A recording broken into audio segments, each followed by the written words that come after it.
Sahabat Indonesia Plural yang saya hormati dan saya banggakan, akhirnya bocor videonya, nyebar ke publik. Kita menjadi akan tahu apa peran Alfian Tanjung dan kawan-kawan. Apa tuntutan mereka kepada Anies Rashid Baswedan bila Anies jadi presiden. Ini tidak main-main. Ini tidak main-main.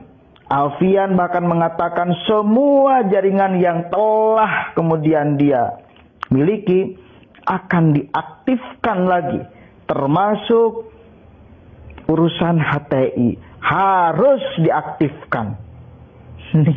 Ini harus disebarkan ini harus disebarkan ini.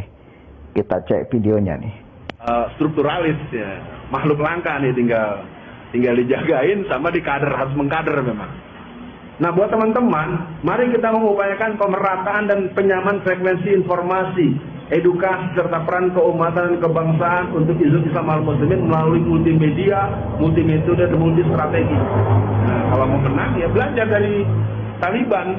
Sekarang kalau sampai Pak Anies Baswedan menang, ya, dan jaringan yang saya bangun selama hampir 40 tahun juga nanti saya akan bilang, pulihkan Hizbut Tahrir.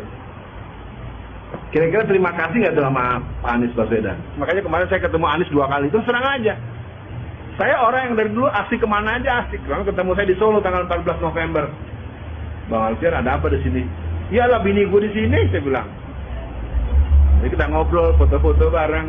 Nah, kemudian tanggal 16-nya, 2 hari kemudian ketemu di Jogja. Jogja saya samperin, saya bejekin. Nis, Bang Anies, gue bantu lo, tapi gue nggak deket-deket sama lo ya. Tapi kalau lo nggak belain Islam, gue nggak jadi bantu lo. Maksudnya apa Bang Alfian? Ya nggak mau gue bantuin, ngapain? Ya udah. Nah, jadi sebenarnya Pak Anies Baswedan banyak tarikan gitu. Jadi gitu, soal bagaimana kemenangan menurut saya boleh jadi di sini hari ini adalah benih-benih kemenangan itu akan terjadi. Ya.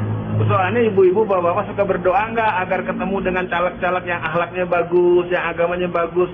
Ayo bantu PKS. Oke, jelas. Itu ucapan Alfian Tanjung. Saya percaya dia ngomong itu. Masa Alfian Tanjung mau bohong?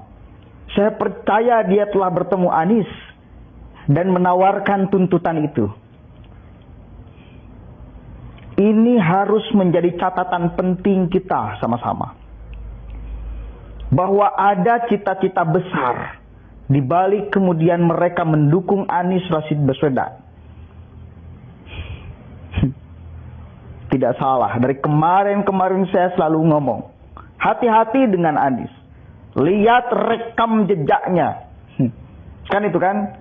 Lihat rekam jejaknya. Rekam jejaknya udah jelas membuktikan dia siapa, dekat dengan kelompok mana, apa visi misi kelompok itu.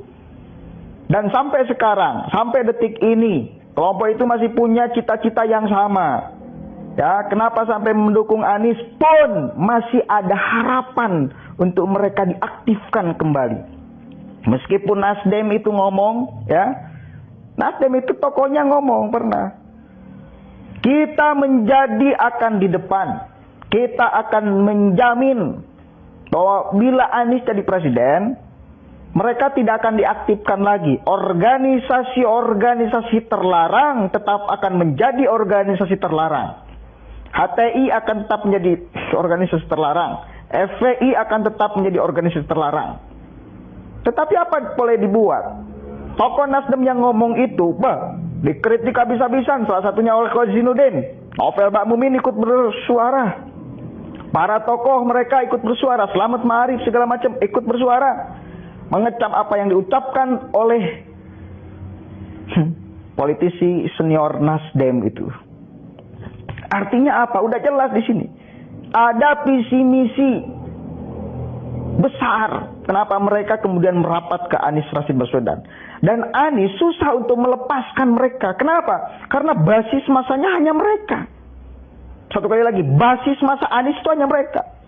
Kenapa Nasdem tertarik kepada Anies? Karena punya basis masa mereka.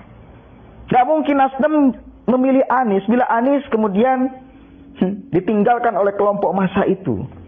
Gak mungkin. Gak rasional. Gak punya basis massa apa jualannya. Nggak ada. Apalagi si Alfian Tanjung udah ngomong tuh. Kita di belakang aja kita nggak deket-deket. Ngomong itu di depan jamaah ada yang merekam. Kan gila. Emang kita nggak memantau setiap apa yang Anda ucapkan. Durasi berapa jam pun kita akan pantau. Per detik, per menit apa yang Anda ucapkan. Karena ini menyangkut Indonesia ke depan. Jangan sampai kita lalai. Jangan sampai kita lengah. Jangan sampai ada orang yang membawa visi misi untuk tidak bereskan Indonesia ini. Dia sampai mengatakan, si Alfian Tanjung sampai mengatakan, contoh Taliban. Taliban loh. Ya udah jelas-jelas mengatakan contoh Taliban. Taliban dia mau tiru. Kita tahu bagaimana proses Taliban menguasai itu. Makanya nggak heran bila ada di mana Kalimantan Selatan kalau nggak salah. Ada sekelompok orang yang membawa banner, ya, lalu kemudian dia itu ngomong, kita akan memenangkan Anies dengan cara apapun. Ya, ngeklaimnya sebagai front persaudaraan Islam. Demi tegaknya syariat agama, jihad katanya. Ini udah kayak gini mereka. Ini udah kayak gini mereka. Makanya mari sama-sama kita bersatu. Ya, yang mencintai Indonesia, yang mencintai NKRI, yang mencintai kebinekaan, keragaman, mari kita bersatu. Persoalan Pilpres nanti itu bukan persoalan sepele. Ini persoalan serius. Karena pemimpin itu yang menentukan nasib bangsa ini, nasib keragaman kita itu. Kita nggak mau. Lalu kemudian yang memimpin Indonesia malah tidak mencintai keragaman, tidak mencintai ideologi kita.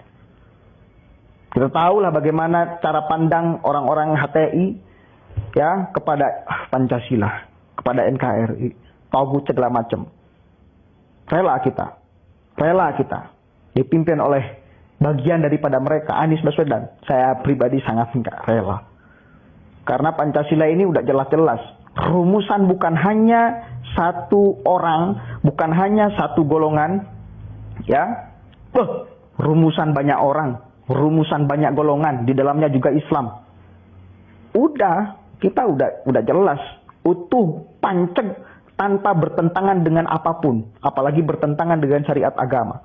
Apalagi Anda mengatakan Pancasila adalah togut segala macam, itu yang akan kita lawan sama-sama. Dan itu geng Alfian Tanjung dan kawan-kawan masih mengatakan itu.